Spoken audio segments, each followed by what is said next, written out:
ಹೋಗ್ಬೇಕಾದ್ರೆ ಯಾರೇ ಒಬ್ಬರು ಯತಿಗಳನ್ನ ಗುರುಗಳನ್ನ ಯಾರು ನೋಡಕ್ ಹೋದ್ರೆ, ಈಗ ಬೆಳಗೂರ್ಗೆ ಹೋದ್ರೆ ಅವರು ಬಿಂದು ಮಾಧವ ಗುರುಗಳು ಇರ್ತಿದ್ರು. ಅವಾಗಿನ್ನೂ ಅವರು ಅಷ್ಟೊಂದು ಪ್ರಚಲಿತ ಇರಲಿಲ್ಲ, ಆಗ್ಲೇನೆ ನಾವು ಹೋಗ್ತಿದ್ವಿ. ಆ ಬಾಳೆಗೊನೆ ಕೇಳಿ ಸರ್ ಎಷ್ಟು ಹೇಳ್ತಾರೆ, ಆ ಥರ ಆ ಪ್ಯಾಕೆಟ್ ಕೇಳಿ ಸರ್, ಅದು ಇಂಥದ್ದೇ ಅಕ್ಕಿ ಪ್ಯಾಕೆಟ್ ತಗೋಬೇಕು ಅಂತ. ಅದರಲ್ಲೆಲ್ಲ ಒಂಥರ ಭಾಳ ಸ್ಕ್ಯಾನಿಂಗ್ ಮಾಡೋರು ತುಂಬ ಚೆನ್ನಾಗಿ.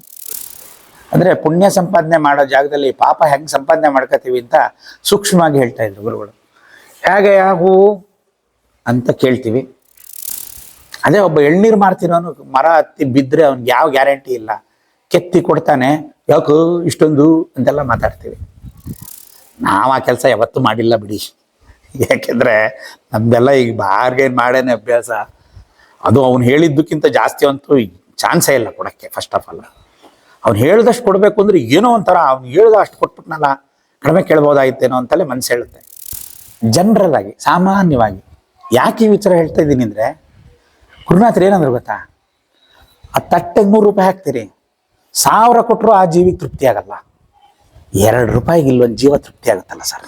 ಪುಣ್ಯ ಬರಬೇಕು ಅಂದರೆ ಇಲ್ಲಿ 2 ರೂಪಾಯಿಗೆ ಇಷ್ಟು ಪುಣ್ಯ ಸಿಕ್ತು, ಒಂದು ಜೀವಿ ತೃಪ್ತಿ ಆಗಿದ್ದು ಪುಣ್ಯ ಸಿಕ್ತು.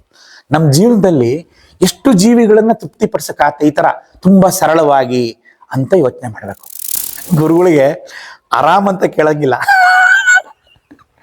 ಏನು ಸರ್ ಆರಾಮ ಅಂದರೆ ಕೆಲವು ಸತಿ ಹೇಳೋರು, ಈಗಿಲ್ಲಪ್ಪ ಏನು ಮಾಡ್ತೀಯಾ, ನಾವು ಆರಾಮಿಲ್ಲ ಅಂದ್ರೆ ನಾವು ಆರಾಮ್ ಕೊಡೋಕ್ಕಾಗುತ್ತೆ ಅವನಿಗೆ. ಈ ಥರದ್ದೆಲ್ಲ ಪ್ರಶ್ನೆಗಳು ನನಗೆ ಸುಮಾರು ಕಾಡಿದ್ದುಂಟು. ಆದರೆ ಗುರುಗಳು ಹಾಗೆ ನಡ್ಕೊಳ್ಳೋರು.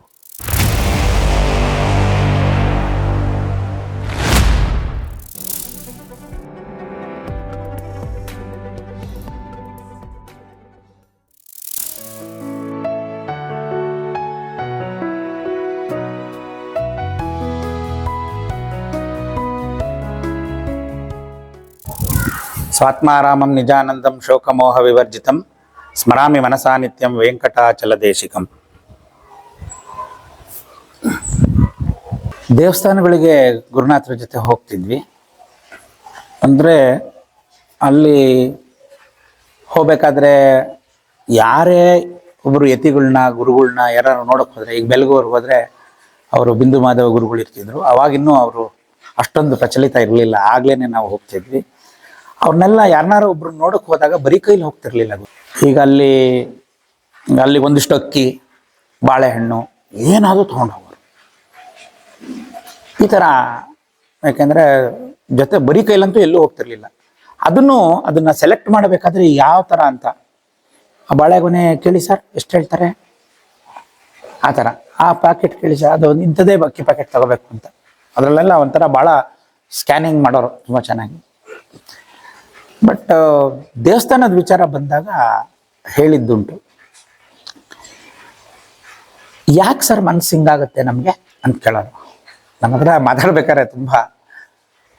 ಈಗ ದೇವಸ್ಥಾನಕ್ಕೆ ಹೋಗ್ಬೇಕು ಅಂತ ಹೋಗ್ತೀವಿ. ದೇವಸ್ಥಾನದಲ್ಲಿ ದೇವ್ರಿಗೆ ಹೂ ತಗೋಬೇಕು. ಅಲ್ಲಿ ಯಾರೋ ಒಬ್ಬ ಹೂ ಮಾರ್ತಾ ಇರ್ತಾನೆ. ಅವನ ಹತ್ರ ಹೋಗ್ಬಿಟ್ಟು ಹೂ ಕೇಳ್ತೀವಿ.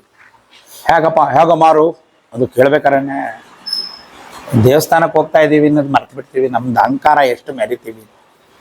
ಅಂದರೆ ಪುಣ್ಯ ಸಂಪಾದನೆ ಮಾಡೋ ಜಾಗದಲ್ಲಿ ಪಾಪ ಹೆಂಗೆ ಸಂಪಾದನೆ ಮಾಡ್ಕೋತೀವಿ ಅಂತ ಸೂಕ್ಷ್ಮವಾಗಿ ಹೇಳ್ತಾ ಇದ್ರು ಗುರುಗಳು. ಹೇಗೆ ಹೂ ಅಂತ ಕೇಳ್ತೀವಿ. 8 ರೂಪಾಯಿ ಇರುತ್ತೆ ಹೂವಿಗೆ. ಅವನಿಗೆ 8 ರೂಪಾಯಿ ಬಂದರೆ ಸಾಕು, ಯಾಕಂದ್ರೆ 6 ರೂಪಾಯಿಗೆ ತಂದಿರ್ತಾನೆ. 8 ರೂಪಾಯಿ 2 ರೂಪಾಯಿ ಲಾಭ ಇಟ್ಟು ಮಾರಬೇಕು ಅಂತ ಅವನ್ನೆಲ್ಲ. ಯಾಕಂದ್ರೆ ಅವರೇನು ದೊಡ್ಡ ಬಿಸ್ನೆಸ್ ಮ್ಯಾಗ್ನೆಟ್ಗಳಲ್ಲ. ಅವ್ರದ್ದೆಲ್ಲ ಅವರ ಆಸೆನೇ ಸ್ವಲ್ಪ ಇರುತ್ತೆ, ಅವ್ರದ್ದು ಅಲ್ಪತೃಪ್ತರವರು. ನಮಗೆ ದುರಾಸೆ ಜಾಸ್ತಿ. ಅವನಿಗೆ ಅಷ್ಟೇ ಈ ಮಾರಿ 2 ರೂಪಾಯಿ ಸಂಪಾದನೆ ಮಾಡ್ಬೇಕಂತ ಅಷ್ಟೇ. 6 ರೂಪಾಯಿಗೆ ತಂದಿರ್ತಾನೆ. ಅದ್ರಲ್ಲಿ ಎಷ್ಟೋ ಹೂ ಮಾರಾಗದಿದ್ರೆ ಒಣಗೋಗುತ್ತೆ. ನಾವು ಅದನ್ನೆಲ್ಲ ಯೋಚನೆ ಮಾಡಲ್ಲ. ನಾವು ಯಾವಾಗ್ಲೂ ಈ ಹಾಲ್ನವರು ಮನೆ ಮುಂದೆ ತರಕಾರಿ ತರ್ತಾರಲ್ಲ, ಅವ್ರ ಹತ್ರನೇ ಬಾರ್ಗೇನ್ ಮಾಡೋದು ಜಾಸ್ತಿ. ಅವ್ರು ಮಾಡೋದೇ 4 ಆಣೆ 8 ಆಣೆಗೆ. ನಾನು ಯಾರಿಗೂ ಹಂಗೆಲ್ಲ ಪುಕ್ಷಟೆ ಕೊಟ್ಬಿಡಿ ಅಂತ ಹೇಳಲ್ಲ. ಆದರೆ ನಮ್ಮದು ಮೆಂಟಾಲಿಟಿ ಯಾವ ಥರ ಇದೆ ಅಂತ. ಈಗ ಬೇರೆ ಅಂಗಡಿಗಳಲ್ಲಿ ಅದ್ರ ಮೇಲೆ 10 ರೂಪಾಯಿ ಬರೋದಿರುತ್ತೆ. ಫ್ರಿಜ್ಜಲ್ಲಿ ಇಟ್ಬಿಟ್ಟು 15 ರೂಪಾಯಿ ಕಿಸ್ಕತಾನೆ. ಚಿಲ್ಲರೆ ತಗೊಂಬಂದು ಕರೆಕ್ಟ್ ಕೊಟ್ಟು ಹೋಗ್ತೀವಿ ಅವನಿಗೆ. ಅದೇ ಒಬ್ಬ ಎಳ್ನೀರು ಮಾರ್ತಿರೋನು ಮರ ಹತ್ತಿ ಬಿದ್ದರೆ ಅವ್ನಿಗೆ ಯಾವ ಗ್ಯಾರಂಟಿ ಇಲ್ಲ, ಕೆತ್ತಿ ಕೊಡ್ತಾನೆ, ಯಾಕೋ ಇಷ್ಟೊಂದು ಅಂತೆಲ್ಲ ಮಾತಾಡ್ತೀವಿ. ಈ ವಿಚಾರಕ್ಕೆ ಸಂಬಂಧಪಟ್ಟಂಗೆ ಅವ್ರು ಹೂಗಿದ್ದು ವಿಚಾರದಲ್ಲಿ ನಮ್ಗೆ ಹೇಳಿದ್ದು, ಅವನಿಗೆ 2 ರೂಪಾಯಿಗೆ ತೃಪ್ತಿ ಇದೆ, ಆದ್ರೂ ನೋಡ್ತಾನೆ ನಮ್ಮ ಮುಖನ, ಇವ್ರು ಹೆಂಗೂ ಬಾರ್ಗೇನ್ ಮಾಡ್ತಾರೆ ಅಂತ 10 ರೂಪಾಯಿ ಮಾರೋಣ ಅಂತ ಅಂತಾನೆ. ಯಾಕೆ 10 ರೂಪಾಯಿ? ದೇವರಿಗೆ ಏನು ನಮ್ಮ ಮನೆಗೆ ತೊಡಗ್ತಾ ಇದ್ದೀನಿ ದೇವ್ರಿಗೆ ಕೊಡೋಕ್ಕೆ, ಯಾಕೆ ಎಲ್ಲ ಕಡೆ 5 ರೂಪಾಯಿ ಇದೆ, 6 ರೂಪಾಯಿ ತಗ ಸಾಕು ಅಂತೀವಿ. ದರ್ಪ. ಇಲ್ಲ ಅಣ್ಣ ಅಷ್ಟೆಲ್ಲ ಆಗಲ್ಲ, 8 ರೂಪಾಯಿ ಕೊಡಿ ಸಾಕು, 8 ರೂಪಾಯಿ ಕೊಡಿ ಅಣ್ಣ, 2 ರೂಪಾಯಿ ಬಿಡ್ತೀನಿ. ಯಾಕೋ ಏನು ದೇವ್ರಿಗೆ ಹಾಕೋಕ್ಕೆ ಹಿಂಗೆ ಅಂತೀಯಲ್ಲೋ ಅಂತೆಲ್ಲ ಗಲಾಟೆ ಮಾತಾಡ್ತೀವಿ. ಯಾಕೆ ಹಿಂಗಾಗತ್ತೆ ಸರ್ ಮನ್ಸು ನಮಗೆ? ನೀವು ಅವನಿಗೆ 10 ರೂಪಾಯಿ ಕೊಟ್ಟು ನೋಡಿ ಸರ್, ಏನು ಮಾಡಬೇಡಿ, 10 ರೂಪಾಯಿ ಕೊಟ್ಟು ನೋಡಿ ಸರ್, ಅವನಿಗೆ 10 ರೂಪಾಯಿ ಕೊಟ್ಟು ನೋಡಿ, ನೋಡಿ ಅವ್ರ ಅಬ್ಸರ್ವೇಷನ್ ಹೆಂಗಿದೆ ಅಂತ. ನಾವು ಆ ಕೆಲಸ ಯಾವತ್ತೂ ಮಾಡಿಲ್ಲ ಬಿಡಿ, ಯಾಕೆಂದರೆ ನಮ್ದೆಲ್ಲ ಈಗ ಬಾರ್ಗೇನ್ ಮಾಡೇನೆ ಅಭ್ಯಾಸ. ಅದು ಅವ್ನು ಹೇಳಿದ್ದಕ್ಕಿಂತ ಜಾಸ್ತಿ ಅಂತೂ ಚಾನ್ಸೇ ಇಲ್ಲ ಕೊಡೋಕ್ಕೆ. ಫಸ್ಟ್ ಆಫ್ ಆಲ್ ಅವ್ನು ಹೇಳ್ದಷ್ಟು ಕೊಡಬೇಕು ಅಂದರೆ ಏನೋ ಒಂಥರ, ಅವ್ನು ಹೇಳ್ದ ಅಷ್ಟು ಕೊಟ್ಬಿಟ್ನಲ್ಲ, ಕಡಿಮೆ ಕೇಳ್ಬೋದಾಗಿತ್ತೇನೋ ಅಂತಲೇ ಮನಸ್ಸು ಹೇಳುತ್ತೆ. ಆದರೆ ನೋಡಿ ಅವ್ರದ್ದು ಇದು, ಸರ್ ನೀವು ಅವನಿಗೆ 10 ರೂಪಾಯಿ ಕೊಟ್ಟು ನೋಡಿ ಸರ್, ಇಲ್ಲ 2 ರೂಪಾಯಿ ವಾಪಸ್ ಕೊಡ್ತಾನೆ, ಇಲ್ಲ ಅಂದರೆ ಒಂದಿಷ್ಟುದ್ದ ಹೂ ಜಾಸ್ತಿ ಆಗ್ತಾನೆ ಸರ್, ಇಷ್ಟುದ್ದ ಹೂ ಜಾಸ್ತಿ ಆಗ್ತಾನೆ, ಇಲ್ಲ 2 ರೂಪಾಯಿ ವಾಪಸ್ ಕೊಡ್ತಾನೆ. ನಾವು ಆ ಅವಕಾಶನೇ ಕೊಟ್ಟಿಲ್ಲಲ್ಲ ಗುರುನಾಥ್ರಂಗೆ ಅಂತ ಹೇಳೋರು. ಇಷ್ಟೇ ಅಲ್ಲ, ನಮ್ದು ಇಲ್ಲಿಗೆ ಮುಗಿಲಿಲ್ಲ, ಆದರೂ ಎಷ್ಟು ಒಳಗೆ ಗುರುಗಳು ಇಳಿದಿದ್ದಾರೆ ಅಂದರೆ, ಇಲ್ಲಿಂದ ಒಳಗೆ ಹೋಗ್ತೀವಿ, ದೇವಸ್ಥಾನದೊಳಗೆ ಹೋಗ್ತೀವಿ. ದೇವಸ್ಥಾನ ಭಟ್ರುಗಳು ಕ್ಷಮಿಸ್ಬೇಕು, ಎಲ್ಲರೂ ಆ ಥರ ಇರಲ್ಲ. ದೇವಸ್ಥಾನ ಭಟ್ರು ಅಲ್ಲಿ ಯೋ ವೇದಾಂ ಬ್ರಹ್ಮಣೋ ವೇದ ಅಮೃತೇನ ಅಮೃತಾಂಪುರಿ ಅಂತ ಅವನು ಉದ್ದಕ್ಕೆ ಹೆಸರು ಗೋತ್ರ ಎಲ್ಲ ಹೇಳ್ತಾನೆ. ತಟ್ಟೆಗೆ 100 ರೂಪಾಯಿ ಹಾಕ್ತೀವಿ, 100 ರೂಪಾಯಿ ತಟ್ಟೆಗೆ ಹಾಕ್ತೀವಿ. ಅವನಿಗೆ 1000 ಕೊಟ್ಟರು ತೃಪ್ತಿ ಇರಲ್ಲ. ಕ್ಷಮಿಸ್ಬೇಕು, ಯಾವ ಭಟ್ರನ್ನು ನಿಂದನೆ ಮಾಡ್ತಿಲ್ಲ, ಜನರಲ್ ಆಗಿ ಸಾಮಾನ್ಯವಾಗಿ. ಯಾಕೆ ಈ ವಿಚಾರ ಹೇಳ್ತಾ ಇದ್ದೀನಿ ಅಂದರೆ, ಗುರುನಾಥರು ಏನಂದ್ರು ಗೊತ್ತಾ, ಆ ತಟ್ಟೆಗೆ 100 ರೂಪಾಯಿ ಹಾಕ್ತೀರಿ, 1000 ಕೊಟ್ಟರು ಆ ಜೀವಿಗೆ ತೃಪ್ತಿ ಆಗಲ್ಲ, 2 ರೂಪಾಯಿಗೆ ಇಲ್ಲೊಂದು ಜೀವ ತೃಪ್ತಿ ಆಗುತ್ತಲ್ಲ ಸರ್. ನಾವು ದೇವಸ್ಥಾನಕ್ಕೆ ಹೋಗಿ ಪುಣ್ಯ ಸಂಪಾದನೆ ಮಾಡ್ತಿದ್ದೀವೋ ಪಾಪ ಸಂಪಾದನೆ ಮಾಡ್ತಿದ್ದೀವೋ ಕ್ವಶ್ಚನ್ ಹಾಕ್ಬಿಟ್ಟಿದ್ರು. ಇದು ನನ್ನ ಎಷ್ಟು ಕಾಡಿದೆ ಅಂದರೆ, ಜೀವನದಲ್ಲಿ ಎಷ್ಟೋ ಘಟನೆಗಳಲ್ಲಿ ನನ್ನ ವ್ಯವಹಾರನೇ ಚೇಂಜ್ ಮಾಡ್ಕೊಂಡೆ ಜೀವನದಲ್ಲಿ. ಯಾವ ಥರ ಅಂತ, ಎಲ್ಲಿ ಬಾರ್ಗೇನ್ ಮಾಡಬೇಕು, ಏನು ಅದು ಬಾರ್ಗೇನಿನ ಪ್ರಶ್ನೆ ಅಲ್ಲ ಅದು. ಅಂದರೆ 2 ರೂಪಾಯಲ್ಲಿ ಇಲ್ಲೊಂದು ಜೀವ ತೃಪ್ತಿ ಆಗುತ್ತೆ. ಈಗ ನಮ್ಮ ಜೀವನ ಎಲ್ಲ ಬರೀ ದುಡ್ಡಲ್ಲೇ ನೋಡಿರೋದು ನಾವು. ಯಾರು ಜಾಸ್ತಿ ದುಡ್ಡಿರ್ತಾನೋ ಅವನು ಶ್ರೀಮಂತ. ಪುಣ್ಯ ಪಾಪ ಅಂದರೆ ಬೇರೆ ಅರ್ಥ ಮಾಡ್ಕೋತಾರೆ ಜನ. ಸ್ಪಿರಿಚುವಲ್ ಕೋಶೆಂಟ್, ಆಧ್ಯಾತ್ಮಿಕ ಶ್ರೀಮಂತಿಕೆ ಅಂದರೆ ನಮಗೆ ಹೆಚ್ಚು ಒಳ್ಳೇದು ಪುಣ್ಯ ಅಂತಲೇ ಅನ್ಕೊಳ್ಳೋಣ. ಪುಣ್ಯ ಬರಬೇಕು ಅಂದರೆ ಇಲ್ಲಿ 2 ರೂಪಾಯಿಗೆ ಇಷ್ಟು ಪುಣ್ಯ ಸಿಕ್ತು, ಒಂದು ಜೀವಿ ತೃಪ್ತಿ ಆಗಿದ್ದು ಪುಣ್ಯ ಸಿಕ್ತು. ನಮ್ಮ ಜೀವನದಲ್ಲಿ ಎಷ್ಟು ಜೀವಿಗಳನ್ನು ತೃಪ್ತಿಪಡಿಸೋಕ್ಕಾಗತ್ತೆ ಈ ಥರ ತುಂಬ ಸರಳವಾಗಿ ಅಂತ ಯೋಚನೆ ಮಾಡಬೇಕು. ಏನೇನೋ ಹೋಮ ಹವನ ಮಾಡ್ತೀವಿ, ಅದು ಯಾರ್ಯಾರನ್ನು ತೃಪ್ತಿಪಡಿಸೋಕ್ಕಾಗತ್ತೋ ಇಲ್ವೋ ನಮಗೆ ಗೊತ್ತಿಲ್ಲ. ಗುರುನಾಥರು ಇಷ್ಟೇ ಮಾಡ್ತಿದ್ರು. ಇರುವೆಗೆ ಸಕ್ಕರೆ ಹಾಕಯ್ಯ, ಒಂದಿಷ್ಟು ಇರುವೆಗಳಿಗೆ ಸಕ್ಕರೆ ಹಾಕಯ್ಯ. ಎಷ್ಟು ಜನಿಂದು ಎಂಥ ಇಂಡೋ ಪಾಕಿಸ್ತಾನ್ ವಾರು ಸಮಸ್ಯೆಗಳು ಅಷ್ಟು ಸರಳ. ಒಬ್ಬರಿಗೆ ಒಂದು ಕಾಂಪ್ಲಿಕೇಟೆಡ್, ಅವ್ರು ಮಾಡೋಕ್ಕಾಗದೇ ಇರೋವಂಥ ಪರಿಹಾರನ ಅವ್ರು ಹೇಳ್ತಾರೆ ಅಲ್ಲ. ನಾನು ಅಷ್ಟು ದಿನ ನೋಡಿದ್ದೀನಿ, ಅಷ್ಟು ಜನಕ್ಕೆ ಅವ್ರ ಕೈಲಿ ಆಗದೇ ಇರೋವಂಥ ಕೆಲಸಗಳನ್ನು ಒಂದು ಹೇಳ್ತಿರ್ಲಿಲ್ಲ.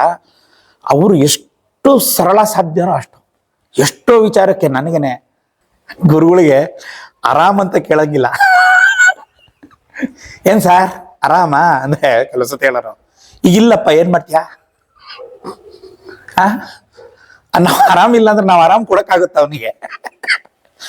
ಏನೋ ಬಾಯಿ ಚಪಲ ಮಾತಾಡ್ಬಿಡ್ತೀವಿ.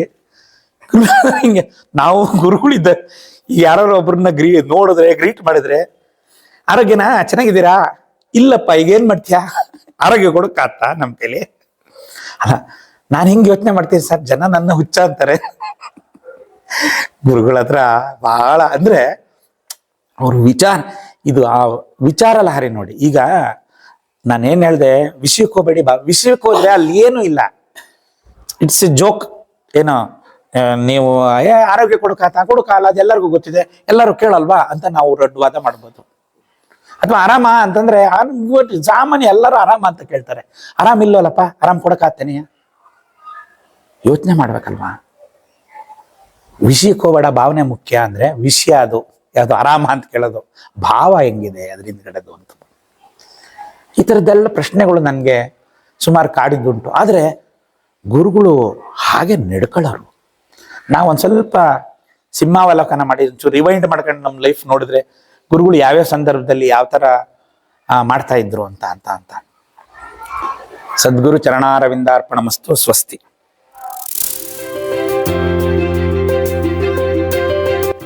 ದಯಮಾಡಿ ಲೈಕ್ ಮಾಡಿ, ಶೇರ್ ಮಾಡಿ, ಸಬ್ಸ್ಕ್ರೈಬ್ ಮಾಡಿ, ಮರೆಯದೆ ಬೆಲ್ ಬಟನ್ ಒತ್ತಿ.